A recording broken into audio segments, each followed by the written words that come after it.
Hi, it's Tommy. Before we get started, I just want to let you know this episode is brought to you by Pod Hero, the easiest way to support your favorite podcast. Did you know that only 1% of the biggest podcasts make money? It's true. The other 99%, wink wink, like this one, rely on support from listeners like you. With Pod Hero, you can support all of your favorite podcasts with one monthly membership fee of only $4.99. Just click on the link in the show notes. Tell Pod Hero your favorite podcast. Please don't forget this one, Blending the Family. And your contribution gets shared between shows at the end of the month. I want to say I am enjoying being part of Pod Hero's network. Pod Hero works with almost all podcasts. There's a 0% platform fee. They don't take a cut. There are no contracts. And guess what?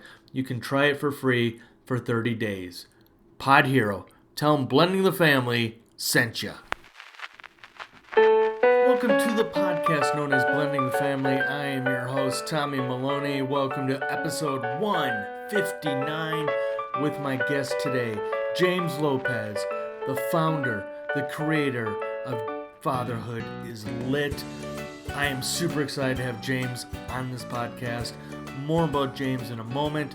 Bad news. Still haven't gotten a new chair yet. I thought I was going to get a new chair last weekend, and I didn't pull the trigger on that. I'll be getting a new chair very, very soon. How the heck are you? Is this your first time listening to the podcast?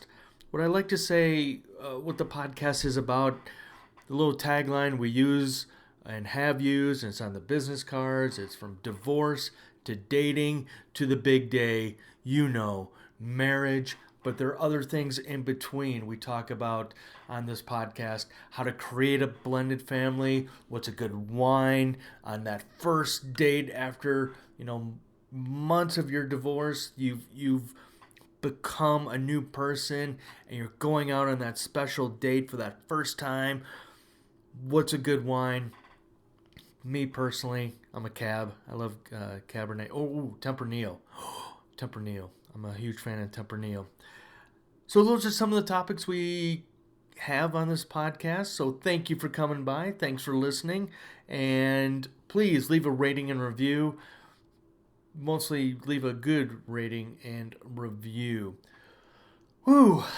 How are you doing? You doing good? You getting through these days? You getting through the anarchy that's going on this planet right now? My gosh. It's going to get better. I have to believe day in, day out, it gets better. If you're following on Instagram, you'll see and have seen our puppy, our new fur baby, Otis. He's napping. And hopefully you won't hear him barking on this episode. So thanks for the patience on that when you hear Otis in the background backing. About barking. Wow. Well, as I mentioned, no new chair yet, but that's going to happen. It has to happen soon. I've got some guests actually coming into the studio, into the home office, and I want to make sure that it's presentable, that we don't have the squeaky. I do want to mention, because I am so excited, the month of June's newsletter went out. Please subscribe to the newsletter. You'll get to read about a couple of things. One, I send a newsletter out recapping the past month of podcast. And also I send out another newsletter that I'm doing where I'm giving you tips on how to create a good blended family. And so please subscribe to the newsletter. Just go to blendingthefamily.com and hit the subscribe, and you'll get a new twice a month a newsletter. Again, one recapping podcast, and then the other one thoughts of how to build. Right now, that's what I'm doing, is building a successful blended family. And if you know somebody that needs that newsletter, again, subscribe and share it with them, and hopefully they'll subscribe as well. All right, James Lopez. I'm going to give you a peek behind the curtain. We recorded this. I didn't realize this, but we recorded this back in December of 2019. And I knew I needed to hang on to this.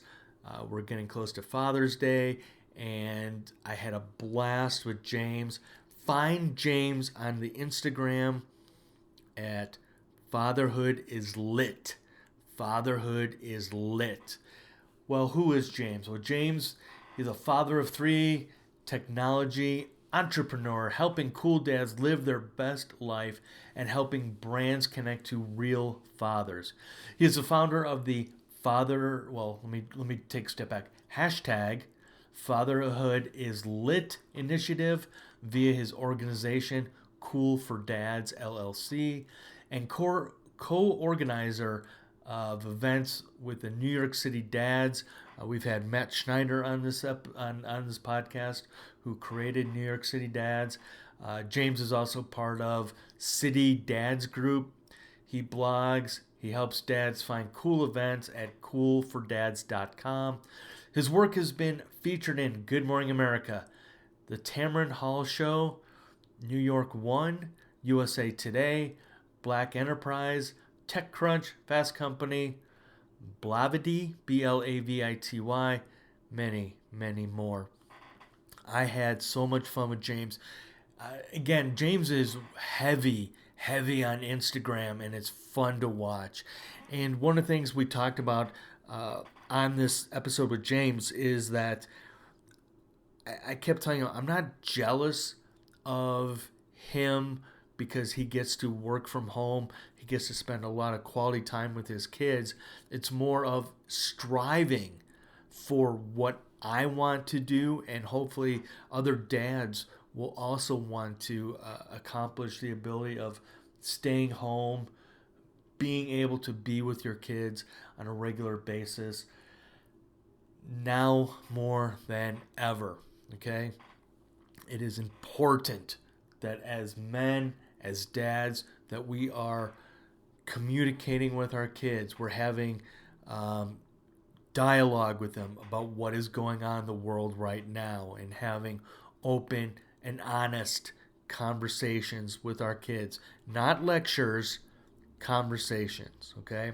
So again, as I said, I wasn't jealous of James's life. Again, it's something, my goal is to be able to consistently work from home, consistently put out valuable content through this podcast.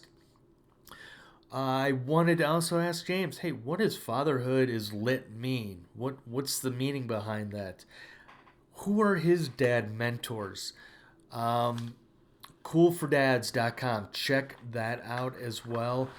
He also had, way back in the day, as when he was talking about, is hashtag presence over presence.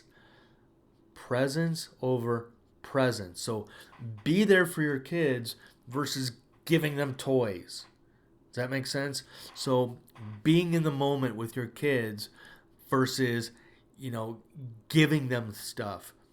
What you should be giving them are life lessons. And at the same time, you are learning from your kids as well. I'm going to give you a great example. So last night, my wife Ann and I were just vegging out watching. We were watching the what was that movie? Road Hogs? Something with Tim Allen, John Travolta, Martin Lawrence is in it, William H. Macy is in it. It was just a movie that we just wanted in the background. Anyway, while the movie was on, my son Connor texted me, and he was pretty upset that the Chicago Cubs right now, the baseball draft is going on, and he was really upset that the Cubs drafted a shortstop, and he doesn't feel that was a smart move. But he and I created dialogue since last night to this morning. That's all he and I have been texting back and forth of, what are the Cubs going to do?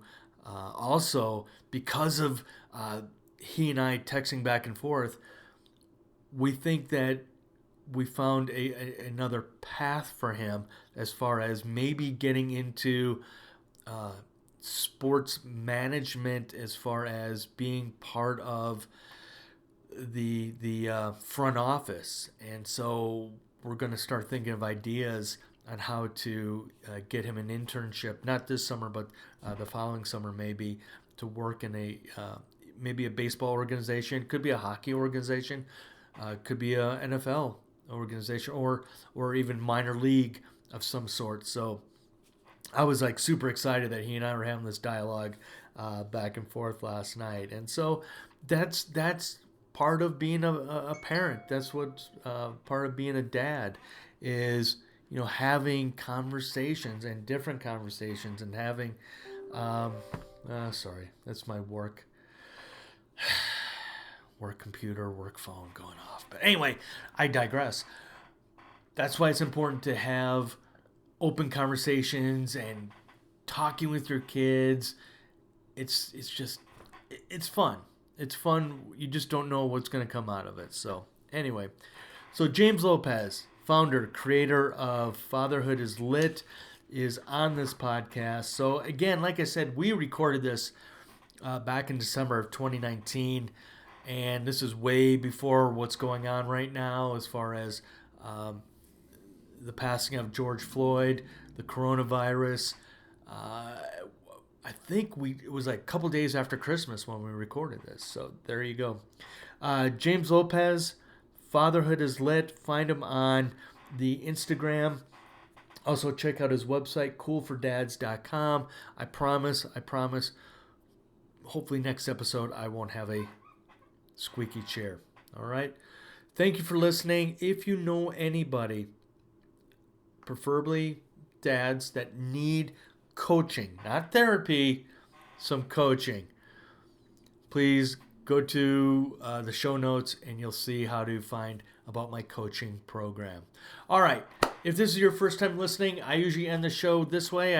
I let everybody know what Terry Crews. I heard a interview with Terry Crews a couple years ago, and he talked about how other people were in Hollywood were getting roles that he thought he was good for, but he realized that there were other opportunities because those people were taking those roles. So his mantra and our mantra together, because I want all fathers and moms to understand that it's not a competition.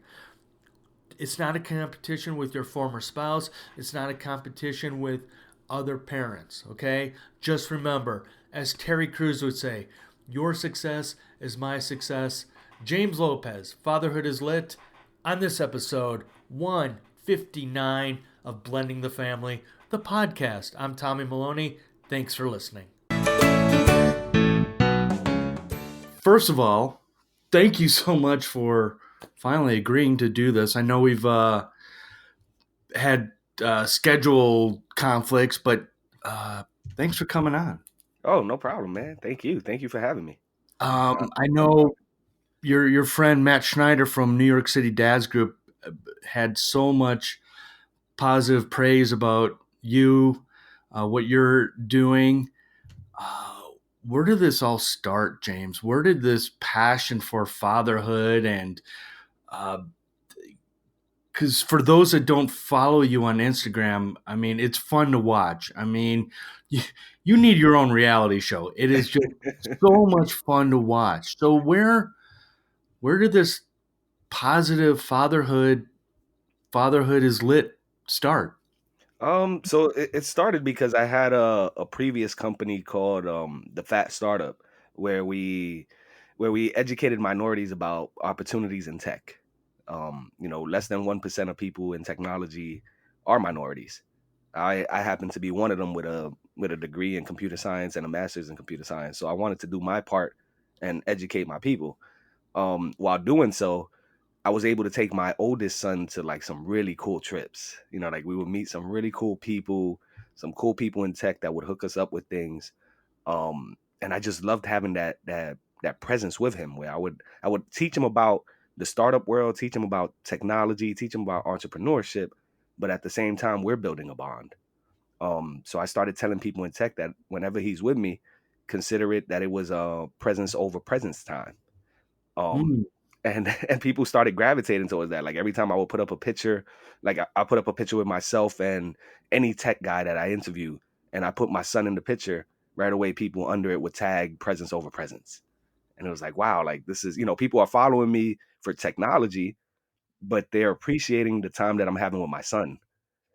Fast forward a couple years later, I had another child, and people kept telling me, yeah, and presence over presence, presence over presence, like you're extending it.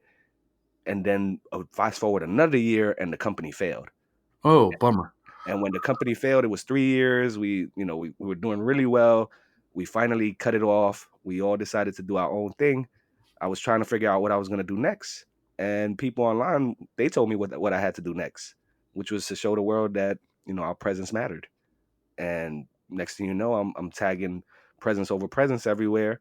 And my friend who worked for Blavity, who started Blavity, which is a app online, a website online, he's also working with I think it's called the Red Table Talk with Jada Pinkett. Oh, yeah, yeah, yeah. He told me, he goes, James, man, you're the CEO of Fatherhood is Lit, because you're always showing people that fatherhood is lit. Next thing you know, I had to buy the URL and keep it moving. So it was the internet. The internet birthed it. I was just doing what I like to do with my son, and people started giving me a title. And this is one of those questions I wrote down that I really wanted to hear your answer, and that is when people don't know what fatherhood is lit means. So if you're downtown in New York City, you've got your boys, you're hanging out, and somebody comes up to you and sees your hat or your T-shirt that says "Fatherhood is lit." What does that mean? What do you Oh, say to them? oh, that's perfect because it happens every day. Every day, I'm somebody that's always branded from head to toes, always wearing the brand name on either a hat or a T-shirt. So I always have people coming up to me asking me what it means, and I tell them to look at us. This is what fatherhood is lit means, which is I'm having fun with my kids. Not only am I here raising them as I should be doing, but I'm also enjoying my time with them because they are the best time of my life. And when people see that and we start talking to them, they get it. They get it. The next thing they ask me is, how can I get down? How can I do something with you guys? Like I had one time we were on the train. I was with my middle child, and an older lady was sitting next to me, and an older man was sitting next to me. They both looking at us interact, and the lady looks at me and she goes, "Wow, fatherhood is lit." And this lady was like maybe like 70 to 80 years old, and she goes, "Fatherhood is lit," and I go, "Yes, it sure is." And she goes, "Man, you're glowing." She goes, "I love seeing dads with their kids. The way you're glowing, it's incredible." And the guy that's sitting next to us, another older man, he goes, "I never had that." And she's right. This is special. And from that day on, we're like, okay, we know we're onto something because we got two total strangers talking to us about how we're glowing to be together. Never have I heard that comment before. I associate glowing with women that are pregnant or that are getting married.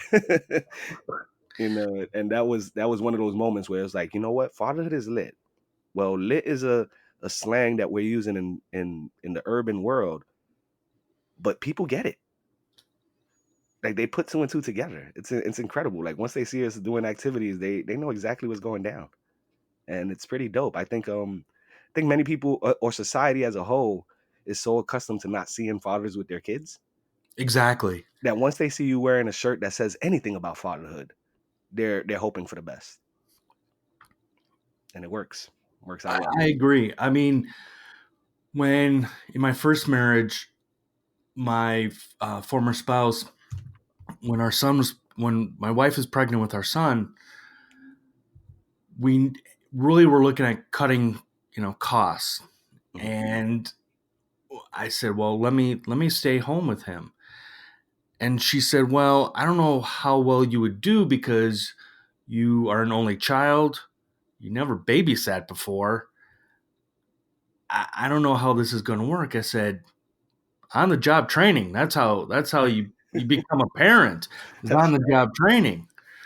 And I was so blessed that it was almost 2 years, James, that I was a stay-at-home dad. And I know I've heard a lot of moms say this. It was one of the best jobs ever. It was like you were saying, James, you get to spend that time with your kids. You get to spend the quality time. You get to take them to places that, normally you might not have the opportunity to go at a day trip, but it is just so wonderful again to see how much time you spend, the ability that you can spend with your boys. It's just so fun to watch. Thank you. How as men, how as dads, how can we get better at that though? It starts with letting go of the pride. That was something that happened to me when I first quit my job I didn't quit my job to be home. I quit my job to start a tech company. People used to call me a stay-at-home dad, and I used to hate it. I used to tell them, "No, I'm not. I'm not a stay-at-home dad. I'm an entrepreneur. Call me an entrepreneur. Show me some respect." But I was a stay-at-home dad because I spent time with my kids and I was taking them to school and I had one in the home. So I was a stay-at-home dad, but I was more focused on being an entrepreneur. And that was the pride. So it starts with letting go of the pride of being able to say, you know what? It's not letting go of the pride, it's about being prideful of the situation that you're in. So for me, it was like, since I'm home building a company, I should be proud that I actually get to spend time with my kids. But instead, I was so caught up with what society said, and I was fighting people, telling them, "No, I'm not a stay-at-home dad." So it really starts with you, with the title that you accept, right? And you have to accept that if you're home, whether you're working from home, whether you don't have a job and you're just a stay-at-home dad, be prideful that you're actually there, because so many of us don't get that opportunity. Like I see it every day where dads DM me and tell me, "Man, like you guys are always outside, always doing something together. I never get to see my kids." So here I am using my pride and saying I'm not a stay-at-home dad, while there's dads out there fighting to have time with their kids. It's kind of asinine if you really think about it. It's like, man, your pride is making you look like a fool. You actually have the time with your kids and you're complaining about it. So I had to learn to let go of that pride and say, I'm prideful to be here with my kids. I'm proud to be Mr. Dad. Don't call me Mr. Mom because I don't like that, but I am Mr. Dad and I'm here. So it starts off with us accepting our duty as fathers and realizing that there's no playbook, there's no blueprint to this. So somebody coming to you and telling you you're a bad person because you're home doesn't know what the hell they're talking about. Oh my You know, gosh, you years ago, I think my son was maybe in seventh grade, and he had a basketball game, and I'm sitting there, and they're getting ready for the game, and I heard uh, this dad talking to this other mom saying, "Hey, where's your husband?" And she said, "Oh, he's landing at the airport. He should be here any moment."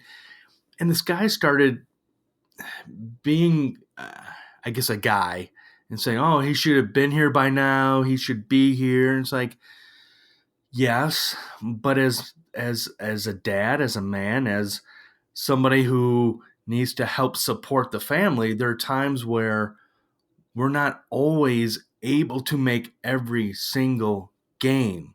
that's right. And as somebody who is, I guess, uh, I guess the term these days would be a lurker, and this is why I love following you on Instagram, is because I am one of those dads who Monday through Friday I'm on the road, and I don't get that opportunity to see my son on a daily basis. So it is wonderful to see another dad who has that opportunity. And it's not really, in my mind, James, it's not really a jealousy. It's uh it's more of being a cheerleader for you, that you get that opportunity. You have that time to spend with your boys. A lot of us don't get that. But Yeah. the great thing though is I get to learn from watching you and go, hey, that's a great idea, as far as a lot of your trips that you take with your boys. By the way, I'm a huge Lego fan as well. Uh, Yeah, we have a lot of fun with Lego. I still have my Legos from when I was a kid, and my son has them too. So hopefully he'll pass them down whenever he has kids. Mhm. So so who's your dad mentors? I mean, who are the dads that you're hanging out with that you're learning from as well? Oh man, that's so tough, man. People ask me that question all the time. And it's sad to say that I don't really consider, or I really don't think about it too much. Like, I don't really think I have too many dad mentors. Like, what I do is I look at my father, right? And my dad himself, we grew up in poverty in the South Bronx. He was the father to the whole neighborhood. Not that he had sexual interactions with these kids' mothers, but more like the kids didn't have dads around. So my Mm, dad took it upon himself to take care of them. So being born in the 80s, we had quarter juices. You buy a little juice, it was a quarter. So my dad would give me $2 and I would buy 8 quarter juices, one for me and 7 for my friends. Didn't sound like much, but anytime that I went to go buy a drink from because I was playing in the park and I got thirsty, my dad would buy my friends drinks. If I bought food, he taught me to share my food with them or buy them food. He was the father to the whole neighborhood. So whenever I do things with my kids, I always think about my dad and I think about the things that he did with me and the things that he didn't do with me and how can I do it better? And that's my goal. My goal is to, and I love my dad. God bless my dad, but I think I surpassed his actions where I don't miss certain things. He had to miss certain things because of work. But I look at him for guidance where it's like, what am I doing? Would my dad be there? If he wouldn't be there, then I'm going to be there. So I don't really look at it as mentorship. I just look as a competition between the way my father fathered me and then me doing it with my kids. Where it's like I want my kids to have that lifestyle that my dad gave me, but I want to add another layer to it. And that's my goal. My goal has always been that. Like, now, if there's dads out there that I respect, and those are the dads that I throw on the podcast, like Belief, Matt Snyder, Lance Summerfield from City Dads. Like, these are dads that are putting in work every day with their kids, but they're also helping other dads. So I do look up to them, but I don't see them as mentors. I see them as friends. Like, I see them as friends, and we just do our own thing, man. Like, I know what I like, and those are the things that I try to do with my kids. Like, I try to combine it with the things that they do. I don't really consume too much fatherhood context or content. I don't consume too much of that. I'm a hip hop guy, so I'm always listening to hip hop or something with technology. Fatherhood was something that when I was gonna start talking about it, I actually sat down with my wife and my friends and I told them, man, who wants to listen to this? Like, why would they want to hear another dad talk about fatherhood? I was wrong. Obviously, I yeah. was wrong. People want to hear that, but I'm just not the I'm not my own consumer. You know what I mean? Like, we just do our thing. You bring up a point about um, a lesson I learned years ago. A good friend of mine who's been on this podcast, Zach, when I first met him, he talked about competition among men. Mhm, And he had I think it was a very poignant point, and that was we men are too much in competition with each other. Instead of trying to embrace each other and help each other, we are in competition. mhm. And so when you're talking about being in competition with your dad, I get a little cringy because it's like, do you really want to be in competition with your dad? Or do you want to show, because here's my life lesson I learned from my dad. And that was my parents divorced when I was about 5 years old. So I didn't really spend a lot of time with my dad as far as my memories go, James. Mhm, But one of the things I learned that I instilled into myself when my son went to grade school, whenever the teachers put out an email asking for chaperones, I would do my best to be one of the first, not parents, but one of the first dads to respond back to that teacher and say, I'm available. I will make myself available. mhm, Because that was a lesson I learned from my dad, was that whenever we had field trips going down to, because I lived in the burbs of Chicago, and we would have field trips downtown, my dad would come and be a chaperone. And that was one of the things I took away from my relationship with my dad, was having those opportunities to spend with him. And it was a little bit of, I get to show off my dad at the same time. Yep. And so that's why I get a little, I cringe when you're saying competition. I don't want to be in competition with my dad. I understand what you're saying, James, because the lessons I learned of, like you were saying as well, of what not to do, you know, but I want to take those lessons and reverse engineer them and try my best to spend more time with my son, spend quality time with my son.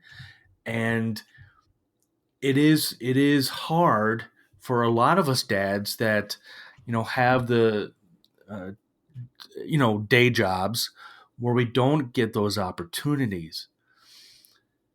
Tell us about your boys. Tell us about what are their passions. So for my boys, my oldest passion, his passion now, it's of course video games, but he loves basketball. So I try not to miss any activity. And going back to the competition talk, like that was what my dad taught me, where he didn't come to these events, like the class trips and the basketball games and stuff like that. He didn't come. So I'm in competition with him to make sure that I show up. And the reason I say that is because my dad was always there for me, except for the special events, which was the basketball games, the class trips. He even missed my wedding due to work. And Oh, that's where I say, well, I'm competing to be better than him, because I understood how important his presence was, and I right. appreciate that he was there all the time. But I would give up those other times for him to be there at the special events. And that's what I try to do with my son. So my son loves basketball. I'm at every single game, and I have no choice but to be there because I'm the coach. so I'm there regardless. And then for his school, his middle school, his games are every Thursday at 3:30. I have the luxury of working from home. I'm going to be there every single game. My middle child, he loves Legos. So we go every month to the Lego store to do events with them. So I find these things that they like. And to be honest, I didn't like Lego before. Like I'm not a big Lego guy. Like I wasn't raised on Legos. I used to take Lego blocks and throw them at people. Right? Like my my idea of fun growing up in the South Bronx was grabbing a paintball gun, going to the roof and shooting at random kids. That was our fun. We grew up in that world. When I started hanging out with my kids, I fell in love with Legos because I saw they fell in love with it. I saw the way that they would use their mind and how they would engineer the blocks to create other things. So that's what that their love of things actually helped me. Where it was like, well, you know what?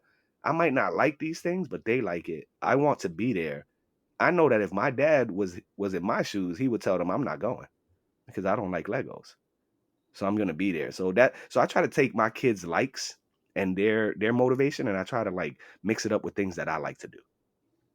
And it works. It works for me. Like I get to spend a lot of time with them. My youngest child, I have no idea what he likes right now. He's 3 years old. He likes one thing one moment, likes another thing the other moment. With him it's more about just being there and showing him that we're having fun together. Right. And I take them to a lot of things that I wouldn't necessarily ever do. Like you mentioned that earlier. We get to do things with our kids that we never thought about doing before. Like I never thought I would sit in a slime conference for 2 days with my kids. Like I don't even let them play with slime at home. you know, and we're sitting there for 2 days at a conference with thousands of kids that are going crazy over slime. Who the hell would have known that slime was such a big thing? You know, I wouldn't have known unless I was there. Well, I want to go back to you were talking about being the basketball coach. When my son first got into wanting to play hockey, I tried to encourage him because it was one of those sports that I just love. I love watching. I love playing, and he decided he wanted to start playing. And I wrote this blog post years ago called "I Cheated and Got Caught," which was all about how I wanted to spend more quality time with my son in the way I finagled my way into hockey coaching. So I begged the head coach. I begged him. I said, well, I've played. I can skate. I just want to help out as best I can. Well, the underlying theme was I want to spend more time with my son because, I don't know if I'm typical anymore, but I am one of those. We only have my son every other weekend. And so this gave me an opportunity to spend every weekend with him. It's a hack. It's a hack, and it works. It worked, and it worked too well because the following season they asked me to be a head coach, and I'm like, I am not qualified for this. But you are qualified. Yeah, because I had skates. That was about it. Well, you qualify simply because at these sport events or these sport activities with kids, dads never volunteer. Like that's the sad reality. Like you qualified because you're a dad and you like to skate and you liked hockey. That's the barrier is so low, man. And that made you perfect for the job because you cared. Like I do this with basketball where I talk to the dads and I'm like, man, you guys sign your kids up for basketball for a whole season. You're paying $300 for these kids to play basketball. You don't bring them to practice. You don't show up to their games. You don't cheer them on. What the hell was the point?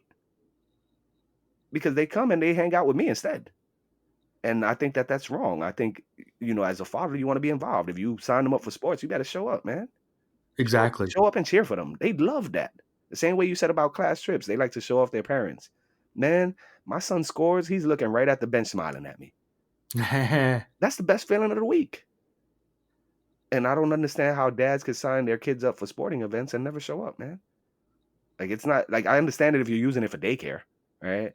But then for that, you could do something better than just sports. Like sports is very demanding, and it's a mental game. Your kids need to see you there. Not only for they can know that you care about it, for like that they know that they're being supported. Like it's very, very mental, especially hockey. Like this is a rough game. If a kid is getting slammed on the ice all night long and he looks up and he can't see his father for reassurance, he might not want to play again. And that sucks. So I push to be there, and I push the dads to be there too. Like it's all about presence, man. Like you said, you're mainly a weekend dad now, right? Right. Then that means that on the weekends you can never say no. If there's things to do, you're gonna do them with your kids. I know a lot of dads that'll say no, and it's like, no, you only have them for the weekend, man. How can you not do that? And that it's all a mental game.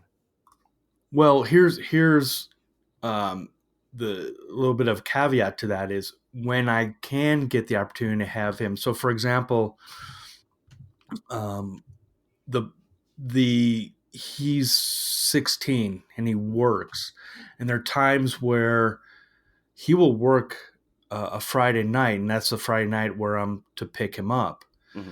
So that's really hard. James is like, oh my gosh, he's being a responsible young man by having a job and making money, but at the same time my heart breaks going, this is time I'm losing on him. Mm-hmm. And as our kids get older, once how old's your oldest? Well, he just hit 13. Puberty is coming. I'm not gonna be the cool dad forever. Good luck with that. Good luck with that. I won't be the cool dad forever, and yeah. I'm trying to survive. Survive it now.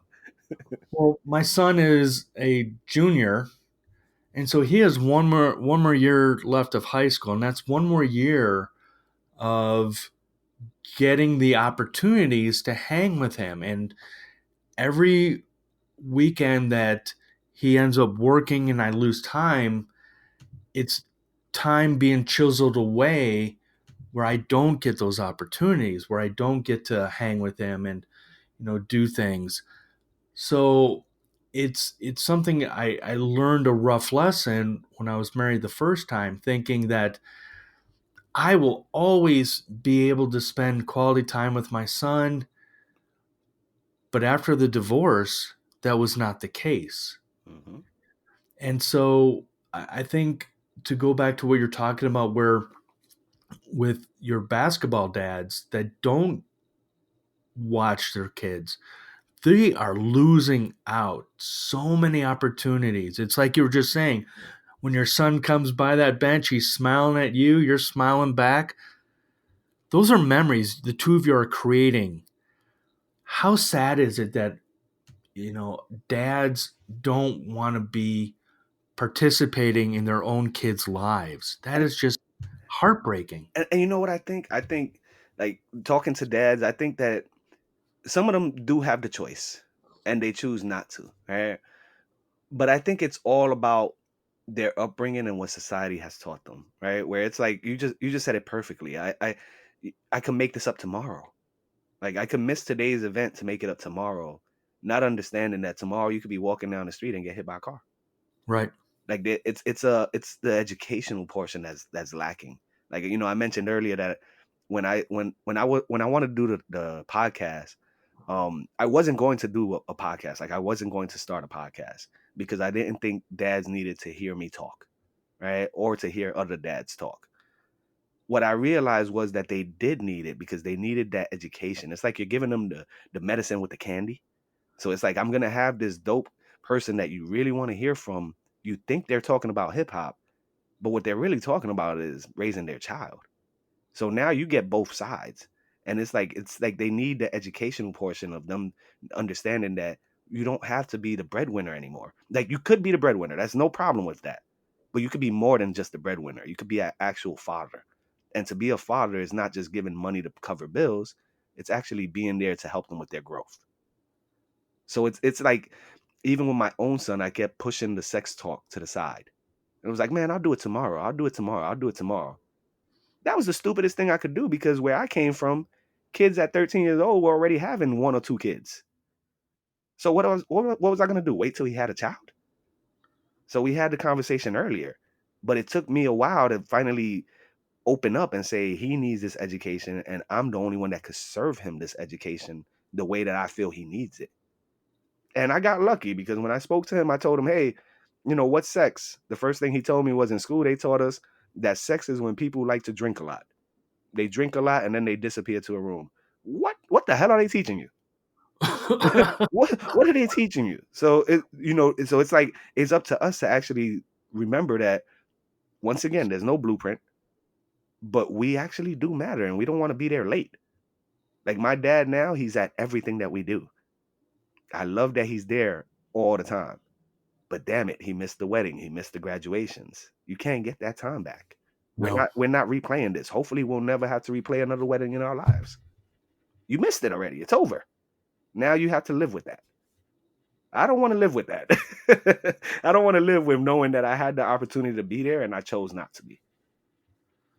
So what life lessons have you learned, James, from both being a dad and then observing other dads? What life lessons have you learned, or maybe even what aha moments have you gathered? Well, one of the aha moments was that dads do need education. Like, they do need to know that their presence is needed, but they need to know the different ways of making your presence felt. Where it's like, for me, I love basketball. My son loves basketball, so I take him to basketball games and we have conversations there. Like, it's not a stretch for me to take him to a game and educate him because he likes it and I like it. So I learned that our presence doesn't have to be boring. We could find things that we like to do with our kids. And that in turn gives you all the time that you need with your kids. And sooner or later, the ball starts to roll, right? Where it's like, the more time you spend with your kids doing the things you like, the better the conversations become. Then the tougher the conversations become. Now the bond becomes thicker and stronger over time. So I learned that our presence does never, ever, ever has to be boring. There's going to be moments that we're sitting at a school play and we're falling asleep, right? That's pretty much boring, right? You're falling asleep. But when that kid comes up and he starts speaking, you're going to be up looking at them and you're going to be smiling and you're going to be looking through the crowd trying to focus your eyes on them. That's a beautiful moment. And like, I don't know if dads have, I know dads have felt this before, but when you go to like a school play, there could be a crowd of 100 kids. Your child will find you. Oh yeah. You see them sticking their heads up through the crowd looking for you, like a periscope, just looking all around, and they find you. And when they find you, wow, that feels good. That feels real good. So that's what I mean by actually being there, and your presence just doesn't have to be boring. The other thing that I learned is that dads need dads. Like, we're prideful individuals. We look at each other and we say, "No, I don't need you. I don't need another dad to tell me how to be a father." Oh, yes, we do. We need each other because we're the only ones that get each other. Like, I can't sit there with my wife and talk about puberty and how I feel about my son and about his pee-pee tickling. I can't do Mhm. that with her, but I could do that with my friends who have kids who have dealt with that. That we need each other, and I think it's all a pride thing where it's like we could put our pride to the side and meet other dads that are really cool people, and they could teach us some stuff without us asking. It doesn't have to feel like an educational moment. You know what I mean? Oh yeah. And Oh yeah. that's what I think. Like, I think a lot of dads, like when I meet a lot of dads, especially in the hood and in the neighborhoods that I'm from, the first thing they do is they give me this mean look. Like, they give me this look like, "What are you doing here? Are we fighting? Is there a beef between us?" The minute I tell them, "Hey, I'm James from Fatherhood is Lit. I run a dad's group. I want to help you out. I want to help you live your best life." They break down and they're like, "Oh man, I love what you're doing. Man, you don't even know what I do yet. But you love what I'm doing because it's somebody talking to you about something that you deeply care about, but you just didn't know you cared about it. And that's being there for your kids." And I love it. You bring up that point again, is that when other men see you and they don't know who you are at first, they're looking at you as competition. Yeah, And again, competition or beef. Or a beef. It's either yeah, competition or it's a beef, or you think you're better than us. And it's like, nah, guys, put your guard down. Put your guard. exactly. And I think this is still a man issue, is that we keep thinking every other man is our competition when it's not. It's like you were saying, hang out with as dads, hang out with another group of dads, and you get your community, you get the opportunity to see other dads in action and learning from them instead of having a beef and having a competition. I still feel that uh, I just think that we men need to, like you were saying earlier, we got to put our ego aside. We need to just maybe relax more. I don't know. And look, you know what? Look for dads that fit your mold. Like, this is something that it's not even a father issue, it's a man issue. It's like, you're walking with your friends, you see a group of friends, and the first thing you do is you look at that group and you say, "Well, we can't hang out with them because they dress a certain way, they're not like us," right? Right. But if you're looking to be down with like a fatherhood group, you gravitate to whoever is popular at the time. So one thing that I did at Dad 2.0, I've been going to Dad 2.0 for 2 years now. This is going to be my third year. I finally get to speak at Dad 2.0. And I used to tell all my minority friends that would go to Dad 2.0, stop trying to join the group that doesn't want you to be part of their group. There's a group of cool kids. In fatherhood, there's a group of cool kids. You don't need to join the group of cool kids to be a good father. You just need to find other dads that are relatable. So I go to these Dad 2.0 summits. I go to At Home Dad Conference. I'm not chasing the popular guys because the popular guys, they're going to give me their time at the event. After the event, we're never talking again. Then what was the point? Let me find people that actually deal with things that I have to deal with. Like, let me find a guy that grew up in poverty, that loves hip hop, that loves sports. We're going to have a much better connection than the guy that lives in Wisconsin that I never met before. That doesn't have the same lifestyle that I have. And that's the problem. Like, I think for as dads, sometimes even we do it to ourselves where we're chasing the cool aspect of it. And we don't need that. Like, to me, the coolest thing you could be is a dad to your child. So why are you chasing other dads that you think are cool? We don't know their lifestyles. We don't know if they're really doing the work that they say that they do or they claim that they do at home. So find people that you can relate with, people that you can actually talk about. If you're a divorced dad, find a group of dads that are divorced. Like, why are you chasing the guy that's talking about how great marriage is and how beautiful it all worked for him? That's not relatable to you. No. All you're gonna do is look at that guy and say, "Man, he has it all. I don't. I'm garbage." That's not the way to think.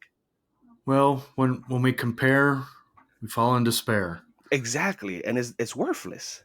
It is worthless because ultimately you lose and your child loses because now you're trying to be a father to your child in ways that don't really resonate with you. Then you're teaching your kids the wrong thing. Like one thing with my child, with my kids is, when I started this company, people told me, hey, you're not going to be around more than 6 months. All right, cool. You don't know me. We'll be around way longer than that. And then the next thing was, well, you're taking your son to hip hop events. He shouldn't be there. Why not? Why can't he be at hip hop events? Because you don't like hip hop? And that's what I'm trying to say. It's like for us as dads to become even better, we got to chill and actually do the things that we like to do. Like I'm a big proponent for us doing the things that we like. Yeah. It's not about the kid. My son could love the movie Frozen. If I don't want to sit there to watch that movie, I'm not going. We're not going. You know what I mean? Because I don't want to be there bored. If I'm bored, I don't want to do it again. So let's find a middle ground. Like today, like for example, tonight we are going to see Frozen Part 1, and I'm only going because my youngest gets to do like a pre-parade. That I could care less about the movie Frozen, even though it was a great movie. I don't want to see it again. I don't want to leave the house today because it's cold. But knowing that he's gonna walk in the parade and he's gonna be smiling, that's enough for me. I'm in there. I'm in there, and that's it's. We have to start thinking about. We have to become a little bit more selfish, and start thinking about ourselves and saying, you know what, that dad's group is pretty cool, but they're not me. I'm me. Let me work on my better self. Like I don't need Well, them to become better. so here's my this is one thing I love about having a podcast, James, is that having so many great guests, and I've had guests on the show that have psychiatry background, so they get to analyze me. It's hilarious. It's a lot of fun. That's always fun. It is. And so one of the things you're talking about is where I'm failing as I want to say I'm failing as both a man and as a dad and maybe as a overall parent is that in my later years here I've realized that I've become more and more of an introvert Mhm, and I really don't spend a lot of time with other people. mhm. Matter of fact, last weekend, my son's hockey team had a team party, and we go there, and I felt like um, a tiger in a cage, a very small cage, because I got very anxious, and I got to the point where I felt claustrophobic, and I'm like, I gotta go. So I booked out of there. I gave my son $20. I said, "Here, order food. I got to run to Barnes and Noble. I got to go get a book. I got to go. I just have to get out of here." And my wife says that uh, it's not that it's the introvert. I just don't like to be in social situations, which she's probably right. But I feel that something you talked about was finding groups. I need to, you know, get out of the comfort zone, but that's why they call it the comfort zone because you're in your comfort zone. That's right. But, maybe as us men, because we don't like sharing, we don't like expressing our emotions, that there are times where, maybe we need to find, other dads who are at a point where they're afraid to ask for help. And maybe that's what we can start a new movement, James, Mhm, where we are able to maybe start little small groups and show other men and dads that it's okay to ask for help. It's okay to have your little social issues, but at the same time, I feel that as a dad, I'm failing my son because I am so closed off to other people. I don't. I would rethink that. I would rephrase it, right? Because I don't think you're failing your son by not interacting with people, right? It depends. If you want to teach your son how to interact with people, then you could say, all right, well, if I'm not interacting with people, how can he learn that? Right? But if you're there to make friends, I would say that it's just not the right group of people for you. And that's okay. Like I've been coaching basketball now for a few years for the same group, and I could probably count the amount of friends I have on one hand. I have less than 5 friends that we made there, and we've probably been part of the organization for 6 years now. I would also say that most of the dads that are part of the basketball teams, they know exactly what I do. They know exactly the initiatives that I run, and they still don't talk to me. And that's perfectly okay because there's tons of other dads out there that will talk to me. And I was one of those dads that didn't believe in becoming friends with other dads until I found the city dads. And that's the honest truth. Like I joined the city dads to get free events, to go to free events. I turned a lot of them into friendships. And it was because I noticed that dads that even went to the events with city dads, they were afraid to interact also. So I took it upon myself to say, I'm going to be here and I'm going to talk to you. You might not talk to me, but I'm going to talk to you because obviously you're here for a reason. Whether it's to get free events, whether it's to interact with other dads, or it's just to bring your kids out. You're here for a reason. I'm going to talk to you. And the first 2 minutes of me talking to you, I'll know if you and I could click or not. And if we don't click, then that's perfectly fine. There's 20 other guys here. Like I think one of the issues that we have as men, especially when it comes to pride, besides asking for help, we don't like to get denied. So it's like, I'm going to go join a group. There's 20 dads here. All 20 dads better like me. If they don't like me, I'm not part of this group anymore. And that's the wrong mentality. Exactly. Because dads, even when they do like you, they're not going to let you know. It's going to take a long time before they let you know. And the way I've learned that is through Fatherhoodislit. A lot of people that didn't talk to me now follow me or send me DMs. And sometimes I want to be very petty and I want to write to them and tell them, hey, just last year, you wouldn't even look my way. Why are you talking to me now? But I realized that that's the way we're raised. Like my dad taught me to be a tough guy. Like my dad taught me to look at other guys and give them the tough look. Like, hey, if you're looking at me and you want a problem, I'm here. Like I'm going to give you a problem right back. That's the way a lot of us dads are taught. Like we're taught to be prideful guys. We don't need anybody. But in reality, we do. And I learned that through the city dads. Now I push the city dads to everybody because I found my world. I'm not friends with everybody there. I'm not. But the friends that I do have there, we have strong relationships. And it was because I let my pride down. So I'm not you might see me talking at places, you might see me do events with dads. Like in my previous life with tech, I would be on stage at NYU or George Washington University talking to 400 people at one time with one microphone. That's not James.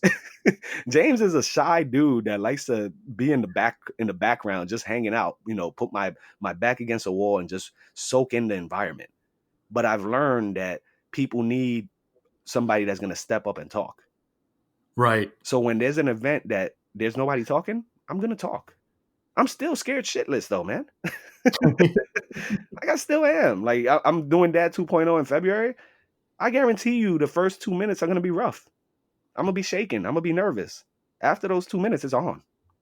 Because I'm going to look at the crowd and I'm going to say, the crowd is here for a reason. I better step up.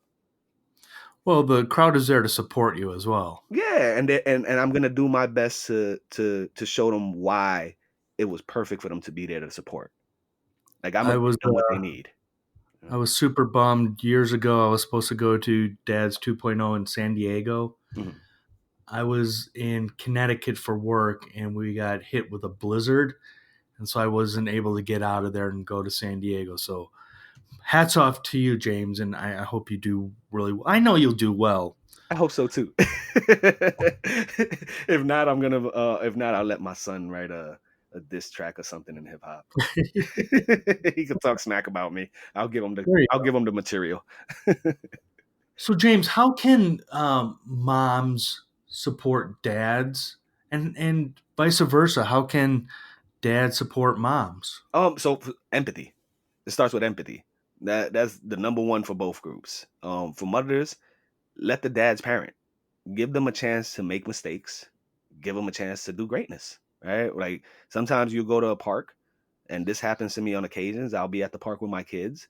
My kids are going up the slide, and a woman will come to me and she'll tell me, "Oh no, he should not go down this slide. This slide is wet, or this slide is dirty, or he's too big for this slide, or he's too small for this slide." And I look at them and I give them the look like, "Who the hell asked you? Right. Like, give me a break." Like, you've obviously been to this park way more than we have. You know what's good for it. You know what's bad for it. Let me explore. I don't need your help. And I think that that's something that women need to do more of, which is dads aren't out there asking you for your help. We want to explore, we want to learn. Give us a chance to mess up. It's never going to be a mess up where our kids are in danger anyway. I'm not going to put my child in danger. Can he get cut? Can he get scratched up at the park because of my decisions? Of course he can. But even in a perfect world, he could still get hurt. So give me a chance to father, and don't make me feel like crap. Don't give me crap about it, and don't make me feel bad about it either. For the dads, same thing applies, man. We're dads. We do things our way. Mothers do things their way. Everybody does their thing their own way. So have empathy for the moms and let them do them. They're not used to having us there. Like a lot of mothers are not used to having dads there. And the ones that did have a male figure in their child's life and then decided to disappear, man, they're going to hold that against us. The same way we hold it against them. If like you said, you're divorced, right? Whatever, or you said you were divorced, right? Correct. I'm So, remarried. so you're remarried. You could have held that against your new wife and said, "I'm never getting married again because I got divorced." But you let it go. And that's what I mean for the dads, where it's like some of the women haven't had positive interactions with the father of their child. So when they see us, they don't expect us to do much. So they jump on our neck because they mean well. They just don't know that it's bothersome. So don't just go off on them. Like, give them a chance too. It's all about empathy. It's about giving each other some space to grow and to learn. I don't think we do that enough. Like, we're very judgmental. And I do that often. Like, mothers come to me and they tell me, "Hey, my son didn't get any playing time." And before I even tell them all the things they could do better for their kids, I get upset and I tell them, "Why are you harassing me? You know, I'm volunteering to take your child to basketball. I bring them home. I teach them how to play ball. I give them life lessons, and you're harassing me." What I should be really telling them is, "Hey, your son doesn't have that skill set. Why don't you take him to this trainer so he can learn?" But instead, I'm looking at them like, "Man, why are you bothering me so much? Like, I'm volunteering and you're still on me." So I'm not perfect.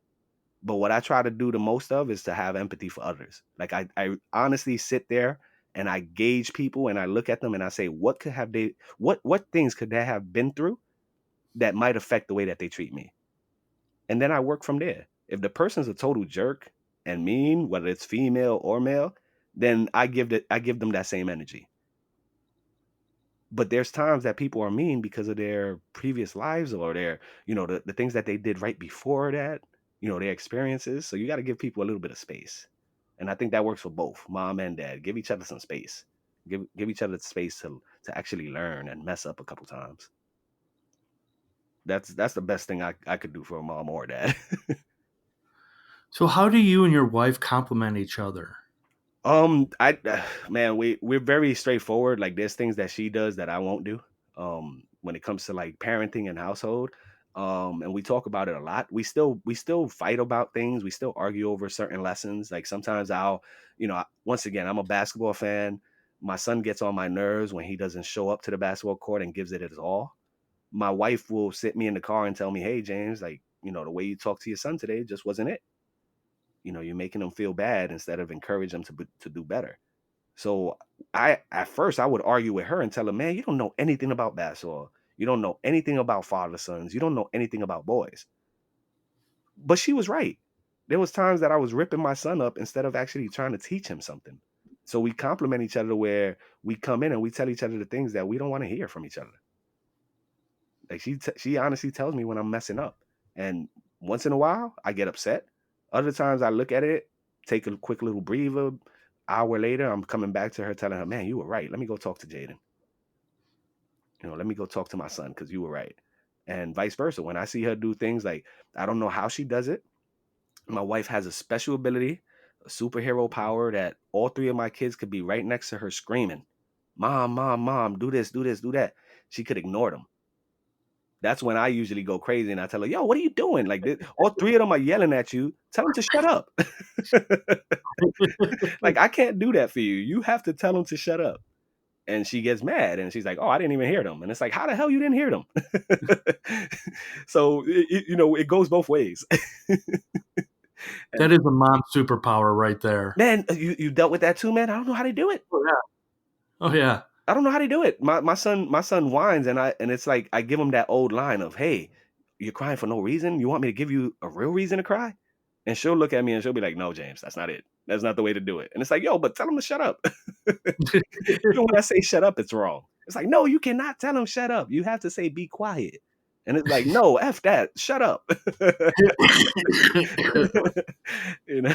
So it's not perfect, but we give each other the opportunity to parent our kids and to talk to each other in ways that many need to do. Like I'm not afraid of my wife. She's not afraid of me. And it works. I see a lot of dynamics where if the dad is the disciplinary, right, where he's the one beating the kids or punishing them and the mom doesn't get involved. Nah. On our side, both people get involved because if I'm not around, my kids better respect their mom and vice versa. So we talk about it. There's nothing else. Every parenting, I think the number one role in parenting is communication, whether you're with your spouse or without your spouse, and how you communicate with your kids. Without communication, you got nothing. And I'm a strong believer in that.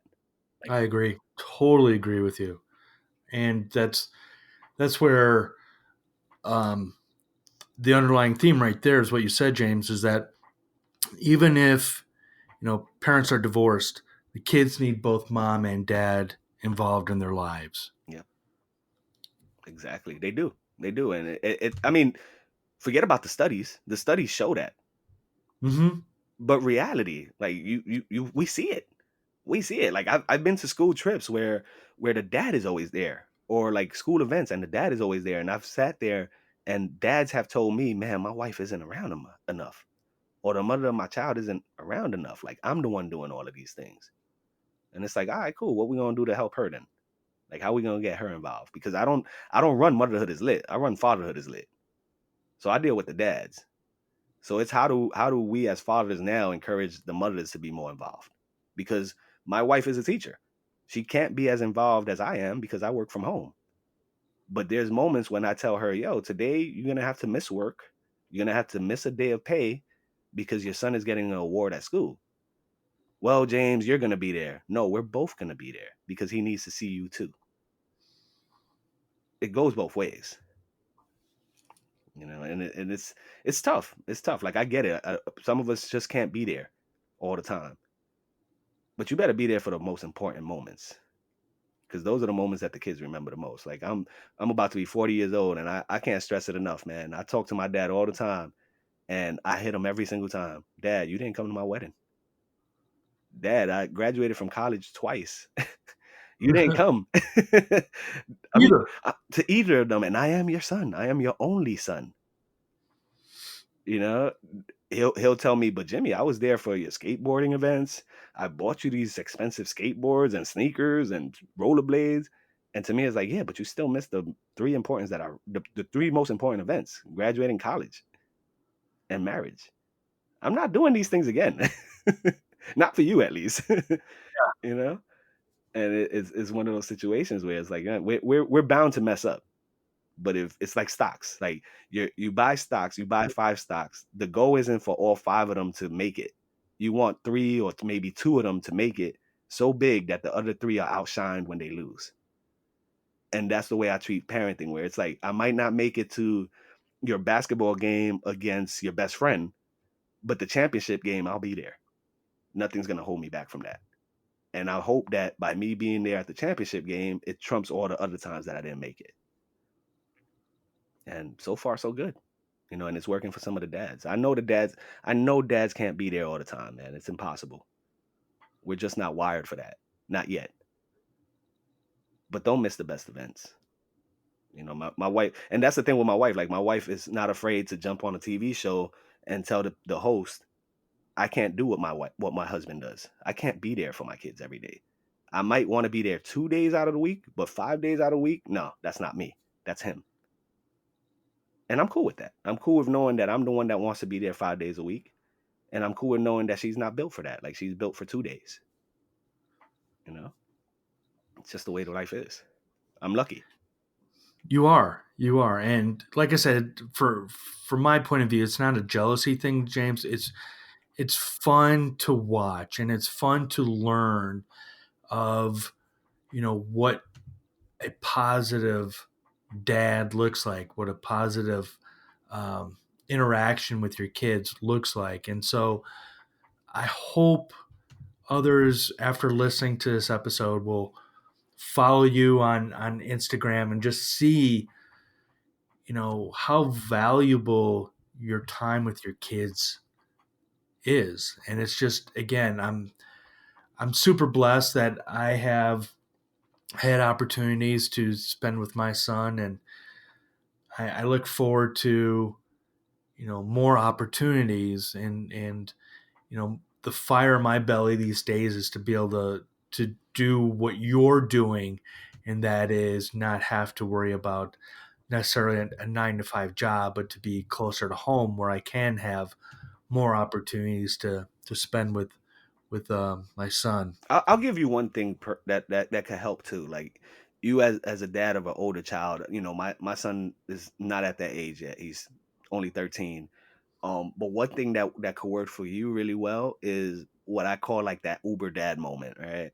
Where every morning I drop my son off at school, and I call it like me doing my Uber dad services, where I'm playing the drop off role and not getting paid for it, right? That Uber dad moment, it's only a 5-minute ride. The conversations that we could have in 5 minutes are incredible. And that's the same thing with you, with your son. Like, he's older, so obviously you're not gonna spend as much time as him with him as you would like, because they become cooler than us. Kids become cooler than their parents. They don't want to hang out with us. But every time you pick them up in your car and drop them off somewhere, that's an opportunity for you to have a conversation with him. And it's not a conversation of, "Hey, how's the weather?" No, Right. it's, "Hey, how's your girlfriend doing?" Even if they don't have a girlfriend or a boyfriend, "Hey, how's your boyfriend or girlfriend doing?" Just to bring out this conversation, because it opens them up to more. Where sometimes I'll sit there in the morning with my son, and I don't want him to jump on the bus because we're having such a good conversation about a topic I didn't even think about. And it started off by us just having that time together in the car. To others, it might look like a 3-minute trip, 5 minutes trip. Man, what can I really talk to my kids about? Man, you could talk to your kids about a lot during that time. And you have to take those moments that y'all together and make them more than what people think it is. Like, 5 minutes to me is a lifetime. Like, I could sit there with my son for 5 minutes and talk about some craziness, and I take advantage of that 5 minutes. I don't just drop them off and, hey, Jaden, go to school. Bye. No, Yeah. it's, "Hey, Jaden, how's your girlfriend doing? Hey, Jaden, yesterday when we were playing basketball, I ripped you to shreds because you weren't playing right." It's not about you not having the talent. It's about you believing in yourself that you have the talent. These little pieces of nuggets are 30 seconds long. He's going to think about that the whole day. The whole day he's going to think, "Man, my dad was right. Like, I didn't play yesterday." Or he might think, "Damn, my dad is a jerk. He's still telling me that I didn't play last night." But it's a conversation. Exactly. And it's an honest and open conversation that you hope that your kids will realize I can have open and honest conversations with my dad no matter what it is, no matter how bad the situation is. I can honestly say, I can go to my dad and say, I screwed up. Here's what happened. And it starts at an early age, having one-on-one, like you were saying earlier, communication. Communication is so important. Yo, and how cool is that? How cool is that you sit down for 2 minutes, and the conversation that you have for 2 minutes could last a lifetime? Like, that's incredible. Like, the return on investment is incredible on that. Doesn't mean that it's gonna happen every single day that you sit in the car, but I Right. guarantee you, if you're with your child 3 days a week in the car and it's only a 10-minute ride, I guarantee you one of those conversations is gonna stick with them, because it's gonna be an important conversation. You learn not to waste any time. Like, I don't waste time with my kids. I'm with my kids every day. I'm not asking him nonsense. Like he'll tell me, "Oh, Dad, we had a math test today, and I got an E, which is like the top score, while the smartest kid got a A, which is approaching the top score." And I'll tell him, Jaden, I really don't care about the other kid. Like I don't got time to talk about what the other kid did in school and what he didn't do. What did you do? You got an E? All right, cool. How do we make sure that the next test you take, you get an E again? Are you checking your work? Because I know you don't like checking your work. You know what I mean? Like Right. I don't waste time. The kids are great. Kids are great at deflecting and wasting time. So when you're talking to your kids, if you tell them, "Hey, do you have a boyfriend in school?" Your daughter might say, "Oh, Dad, I don't, but Sophia does. And yesterday I saw her kissing him." No, you kill that. I don't want to hear about Sophia. I want to hear about you. We only got 3 minutes. Yeah. Let's talk about you. I really don't care about the other kid. And keeping it real with them and being able to say I'm not wasting time, it takes you a long way. Where now I could actually talk to him and he's not trying to dodge the bullet anymore. He tries, but it's quick. Dad is gonna catch on. That's what kids are made for. Kids are made to like deflect. Exactly. So take those 2 3 minutes and just spend time. Like your son is older, man. Like, sorry to say it, man. You're not gonna be cool anymore. Like it's not cool to hang out with dad no more because I was 17 once and I didn't like hanging out with my dad either. I loved using his money to hang out. I loved using his resources to hang out, but hanging out with my dad wasn't a big thing to me. It was like once a month. Jimmy, you want to go to a baseball game? Yeah, can I bring my friends? That was always my comment. You know what I mean? Right. There comes a time when we're not cool anymore. So don't waste any time on nonsense. Like it's true, man. My son loves doing everything with me now. I could guarantee you in the next couple years, I'm gonna come to him and I'm gonna tell him, hey, they gave me free tickets to the Nets game. Let's go. And he's gonna say, wow, can I bring my friend instead? And I'm gonna tell him, you know what, guys, I'll drop you guys off. Just call me back when you're ready, and I'll pick you up. Because it's gonna be a moment of truth where it's like, man, he doesn't want to do this with me. I can't get mad at him. No. I'll be As much sad, but I can't get mad. Yeah, exactly. I was just gonna say, as sad as it will be, unfortunately, they're gonna start growing up. Yeah, and I'd rather him go with his friends and have fun than to sit there because I forced him to sit with me and regret it. I'll look over and if I see him playing Fortnite or something on the phone, I know I'm doing something wrong then because Right. he's not fully there. So I'd rather him tell me, Dad, can I bring my friend? Than him say, yeah, Dad, I'll go with you. And then he's sitting there not even paying attention to me. Because dads get jealous too, man. Yeah, we do. Yeah, we get very jealous. So it's all So, about the James, presence, man. All about I you. want to respect your time. I know you are a busy, busy man, especially with all your boys. And um, do you have Fatherhood is Lit trademarked? Yeah, I have it trademarked. I have it incorporated. And I also have Cool4Dads. Cool4Dads is really my main business. Fatherhood is Lit is like the movement, the initiative. But all my business deals I usually do through cool4dads.com, which is cool the number 4 dads.com. And that's like I have both incorporated, but I try to handle all my business through Cool4Dads. And that's more of a business conversation.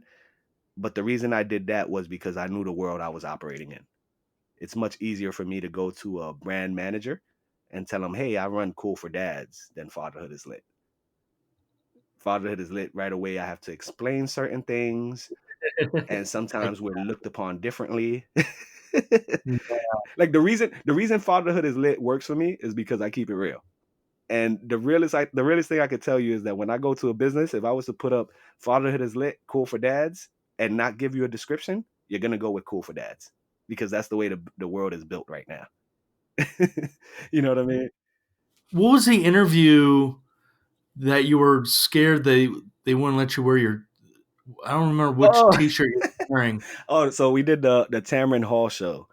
And funny backstory that I don't do press. I do not like doing press. I do podcasts like yours because I think they touch the people. Right? Press I don't like to do because they like to massage your message. And what that means is that if you have a positive message, press will take your message and turn it 1,000 ways to make sure that it's click worthy. And when it's click worthy, it might not be a positive message anymore. So I try not to do that because I'm not in control. So when I did the Tamron Hall Show, I agreed to do it. And the first thing I told my wife was, I'm going with my t-shirt. I know Lance from City Dads is going to be in a suit. I know the other dad, who's the husband of the producer, is going to be in a suit. I'm wearing a t-shirt. Should I switch to a button down? And my wife looked at me and she told me, then you wouldn't be James. You wouldn't be Fatherhood is Lit. And I'm like, exactly. So I'm going over there with my t-shirt and my hat. Couldn't get away with my hat being on, but I did get away with my shirt. And the reason I got away with my shirt was because I Instagrammed that they wanted me to take my shirt off, and they don't know me very well. And if I have to take off my shirt, I'm leaving. And one of the producers saw it and she came downstairs and she goes, James, you could keep your shirt. Like, stop bashing us online. You could keep your shirt on. Yeah. And it was like, wow, maybe I shouldn't have posted that. Like, it was one of those moments that it could have went very wrong. But it was me. It was me being me, which is, I represent my people. I represent my brand. If you can't take that, then I don't need to be here because I don't want to be here anyway. And this wasn't the first time that this happened to me. This happened to me with another show called the Karen Hunter Show. And this lady has won massive amount of awards for journalism. And this was when we were doing our tech work. And we walked in and she goes, James, you're not in a suit. You're in shorts and Jordans. And I go, yeah, this is the way I go to my meetings. And she goes, no, no, no, no, no. She goes, no, baby, you can't do this. You know that people are already looking at you, your brown skin. They already expect the least from you. You have to come in a suit. And I told her, if I have to come to a suit, I'm not doing business with them. By the end of the conversation, by the end of the interview, she understood exactly what I meant. And that's the way we rolled. We would go. I might be one of the few people that sits down with a billionaire and wears Jordans. I'm cool with that because that's me. Everybody else wants to put on a suit. I'm not a billionaire. I'm not paying $2,000-$3,000 for a Gucci suit just to look good in front of Gary Vaynerchuk or somebody. Screw that. I'm James Lopez. I'm wearing my brand because that's why y'all here. Y'all here for the brand. So I'm gonna do me and I'm gonna do it my way. And that's what happened with the Tamron Hall Show. I thought they were gonna block me and tell me you can't wear your shirt. Luckily, they let me go through. And thank you to them because they didn't have to. They kind of told me, no, you can't wear your shirt. This is the House of Disney. This is the ABC ran house, ran by Disney. We don't want to give you promotion like that. And instead they said, man, we love what you're about. We love that you're keeping it real with us. Wear your shirt and we're gonna shout you out. And it worked out perfect. Like, I can't tell you how many women have hit me up and told me, man, I love what you're about. We saw you on Tamron Hall. But I've also got the women that told me, man, I wish you got hit by a bus. Wow. So it works both ways. Yeah. So, James, how can the listeners get a hold of you other than me keep promoting your Instagram? I appreciate that, by the way. So to reach me is Fatherhood is Lit everywhere. Instagram, Fatherhood is Lit. Twitter, Fatherhood is Lit. Facebook, Fatherhood is Lit. The website, you type in Fatherhood is Lit, is going to redirect you to Cool4Dads.com. If you want to go directly to the site, it's Cool4Dads.com. I'm very active on Instagram, very active on Twitter. You could DM me. My DMs are open. I know a lot of people that are my age or older don't believe in DMs. DMs work the best. This is where I get all my deals done. This is how I meet all my guests. This is how I build relationships with people. DMs work, and emails. People don't like to give away their emails. I'll give you my email. It's james@cool4dads.com. You have a question about fatherhood, send it to me. Can't guarantee you that I'm going to get to all the questions, but I try my best. And if I don't get to your question, I use it for a podcast. So that's always the best way. Instagram is probably my biggest one. Like, I check that almost every day. Awesome. James, thank you so much. No, thank you. Thank you for your time, man. It's I right after Christmas, man. appreciate your time. I'm so excited that finally got you on the show, and yeah, this was awesome. No, thank you. Thank you, man. It's an honor not only to be on your show, but it's an honor to serve dads. Once again, I never thought that dads needed other dads. I was wrong, and I've learned that because of my community. If it wasn't for my community of dads, I wouldn't know how much dads need other dads, and that's the honest truth. So thank you for giving me a platform to help other dads. That's all I could ever ask for. Like, that's all we need. You asked me earlier how do we help dads and how do we help mothers? Well, it starts with the platforms. So thank you for allowing us to have time on your platform and for trusting us with it.